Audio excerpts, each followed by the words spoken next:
Secunderabad cantonment ప్రాంతాన్ని జీహెచ్ఎంసీలో విలీనం చేయాలన్న డిమాండ్తో స్థానిక ఎమ్మెల్యే శ్రీ గణేష్ చేపట్టిన రిలే నిరాహార దీక్షలు బుధవారం రెండో రోజుకు చేరుకున్నాయి.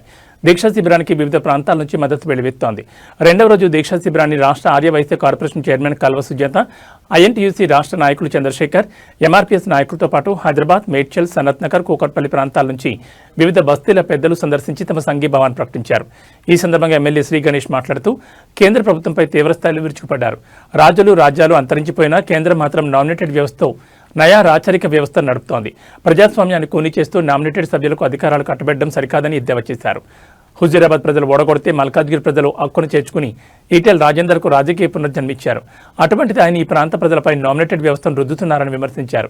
ఇప్పటికైనా ఎంపీ ఈటెల రాజేందర్ జోక్యం చేసుకుని నామినేటెడ్ వ్యవస్థను రద్దు చేయించి విలీన ప్రక్రియను వేగవంతం చేయాలని, తద్వారా ప్రజాస్వామ్యాన్ని కాపాడాలని శ్రీ గణేష్ డిమాండ్ చేశారు. కంటోన్మెంట్ ప్రజలకు కేంద్ర కబంధ హస్తాల నుంచి విముక్తి కలిగించే వరకు ఈ పోరాటం ఆగదని ఆయన స్పష్టం చేశారు.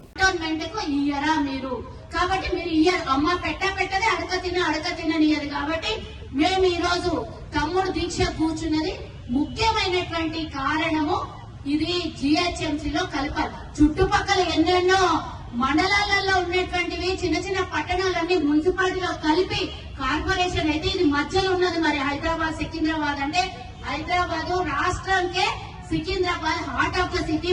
అందులో కంటోన్మెంట్ లో ఎంతో మంది మరి ఎక్కడెక్కడి నుంచో వచ్చిన వాళ్ళు ఎంతో మంది వ్యాపార పరంగా, ఉద్యోగ పరంగా వివిధ తరగతుల ప్రజలు ఇక్కడ నివాసం ఉంటారు.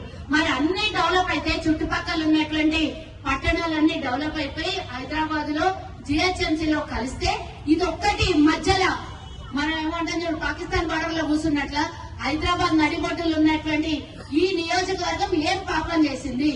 మేము ఎన్నో రోజుల నుంచి అడుగుతున్నాం హైదరాబాద్ జిహెచ్ఎంసీలో విలీనం చేయమని. ఎందుకు చెయ్యరు? చేసిన దాకా ఎవరు ఇడిచేటట్లా కనబడతలేడు. మేము ఎవరం ఇడిచినా తమ్ముడు ఇడిచేటట్లా కనబడతలేడు. కాబట్టి కేంద్ర ప్రభుత్వం దిగి రావాలి. కళ్ళు మూసుకున్నటువంటి ఈటెల రాజేందర్ కళ్ళు తెరవాలి. లేదా నువ్వు రాజీనామా చేసి ఇంటికి పో. నీకు ఎట్లన్నా నియోజకవర్గం కాదు, రాష్ట్ర ప్రజలు కాదు, మీకు మీ బీజేపీకి పట్టదు. అందరు ఒక దిక్కు ఉంటే మీరు ఒక దిక్కు ఉంటారు. మా అవసరాలు తీరవరు, కేంద్రం నుంచి రావాల్సిన నిధులు ఇయ్యరు, కంటోన్మెంట్ డెవలప్మెంట్ జరగదు. కాబట్టి మీరున్న దండగానే కేంద్రంలో మీరు అధికారంలో ఉండి కూడా ఇప్పటిదాకా ఒక్కరిపైన వచ్చినాయి తమ్ముడు నిధులు ఏమన్నా వచ్చినాయి నియోజకవర్గానికి? కేంద్రం ఏం రావు.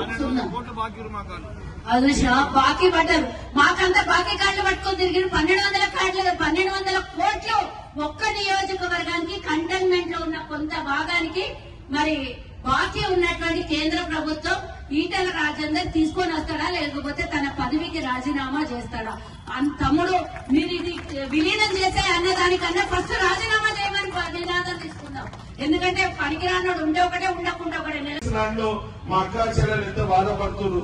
అన్ననగర్ కావచ్చు, రసూల్పుర కావచ్చు, శ్రీలంక బస్తీ కావచ్చు, అటువన్నీ పరిష్కారం కావాలంటే భూ బద్దాయింపు చేయాలని 2018లో కూడా నేను నిరాహార దీక్ష చేశా, అనేక పోరాటం చేశా. ఇప్పుడు ప్రతాపన్న దయచేసి మీకు బాధ్యత ఎక్కువ ఉంది, నాతో పాటు నాకన్నా ఎక్కువ ఉంది. మీరు కూడా అందరికీ చెప్పాలి. ఇక్కడి నుంచి గెలిపించింది ఈటెల రాజేందర్ గారిని. ఫస్ట్ బాధ్యత వారిది, దాని తర్వాత మన కాన్స్టిట్యున్సీ బయట ఉన్న వాళ్ళది. విలీనం అయితేనే మన బతుకులు బాగుపడుతుంది, మన బస్తీలు బాగైతాయి, మన జీవితాల్లో మార్పు వస్తుంది. పేరు ధన్యవాదాలు. ముఖ్యంగా నేను 1-2 నిమిషాలమ్మా, ఎలక్షన్ అనేది చాలా అవసరం. ఎలక్షన్ ఉంటే మీ వార్డు 2 నుంచి వచ్చారు, వార్డు 7 నుంచి వచ్చారు.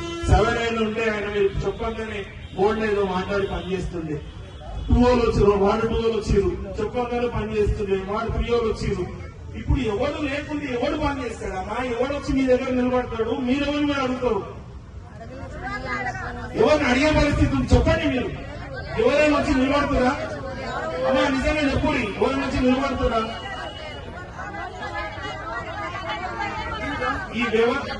ఈ వ్యవస్థ మొత్తం కుంటిపడ్డది. ఈ వ్యవస్థ బాగుండాలంటే మనమందరం తోడు రావాలి. ఎలక్షన్ వస్తేనే లీడర్ వస్తాడు. లీడర్ వచ్చినోడు మళ్ళీ ఏమంటాడంటే మళ్ళీ మీతో గెలవాలంటే మీకు మంచి పని చేస్తేనే మీరు ఓటేస్తారని పని చేస్తుంటాడు. కాబట్టి మీరు కూడా అర్థం చేసుకొని ఈ వేదిక ద్వారా ప్రతాపన్నకే నాకు ప్రత్యేక విజ్ఞప్తి.